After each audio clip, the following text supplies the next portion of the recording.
Good day, Sir Arvin Matila. I'm Christian Ray H. Bansi from BC Chimonbi, and I'm 20 years of age, and I live in Barangay Candelaria, Matago, Leyte.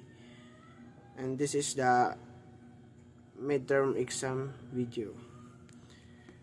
Number 1. Regarding the origin of the Filipinos in antiquity, there are numerous ideas and historical accounts. Which one do you think is historically accurate, and how will you demonstrate that it represents the history of the Philippines as we know it today? The most credible theory in the origin of the early Filipino is the Bayer's wave and migration theory.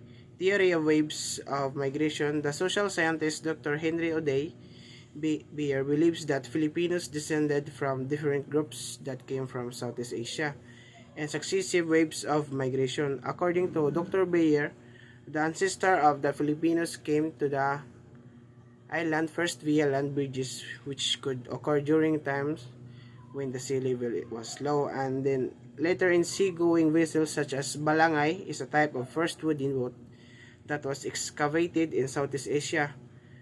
The four waves of according to Dr. Bayer are the first wave where the Homo erectus like the Peking or Java man 250 years ago. The second wave were Negritos or Aboriginal Pygmy groups between 25,000 and 30,000 years ago. The third wave were Indonesian types who were more developed than the previous migrants because they used stone tools and were seafarers, and the fourth wave were Malay types who raised the archipelago from the Stone Age into so-called Iron Age, wherein became the preferred choice of metal for making tools, which until now we are still using. Thus, each group that came from southeast to our country, Philippines, represent the origin of Filipino, and each of them had a distinct culture with its own customs and tradition, and that some of them we adopted. Number 2.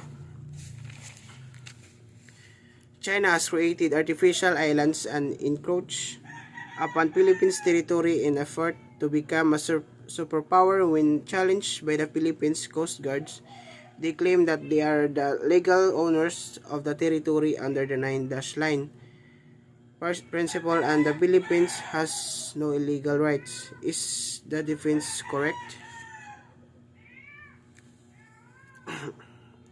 No, the 9-line principle is unlawful in accordance with Article 56 of the United Nations Convention and Law of the Sea, UNCLOS, of which China and signatory states have the exclusive right to exploit the resources of unbuilt artificial islands within their exclusive economic zones, EZZ. UNCLOS 43 to 44, under the National Tribunal in the Hague Fund in 2016, that the 9-line lacks of legal basis which China has refused to accept.